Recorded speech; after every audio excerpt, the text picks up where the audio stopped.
There is a 17-year-old in custody in relation to this shooting. Police said they found a gun on him in the chaotic moments after the gunfire erupted. They're still trying to determine if he was involved in the shooting, but tonight the police chief says there are some bigger societal problems involved in what's happening down here. It was just before 2 a.m. Sunday when bullets flew, again, in the 700 block of Bourbon. This webcam video shows a muzzle flash as the crowd scatters. It also shows a police unit, its blue lights flashing merely feet away.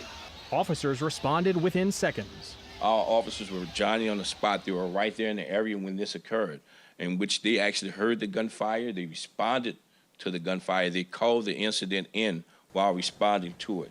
Police Chief Sean Ferguson says the department is doing what it can, such as putting officers closer to crime hotspots, but he says a major issue is too many people bringing guns to Bourbon. Ferguson says that during the weekend, officers arrested 3 people for illegally carrying guns on the city's most famous street. One was a 20-year-old man from Shreveport, another a 15-year-old boy from Alabama, and a 17-year-old was arrested for illegally carrying a gun moments after the Bourbon Street shooting. Police are still trying to figure out if he opened fire. Meanwhile, late Monday afternoon, the NOPD released this image of a suspect they need help identifying. The threat of random bullets flying was enough to have Anas Salim request a daytime shift at the t-shirt shop where he works in the 700 block of Bourbon. It's literally a Wild West out here. It's insane. It's completely insane.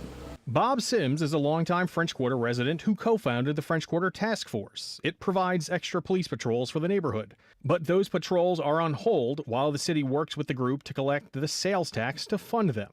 Sims says extra manpower would certainly help the short-staffed NOPD, but he wonders if cutting back on the hours along Bourbon Street might also help right now. Maybe with the pandemic, it's time to think about reducing those hours, maybe midnight, 1 o'clock, something like that.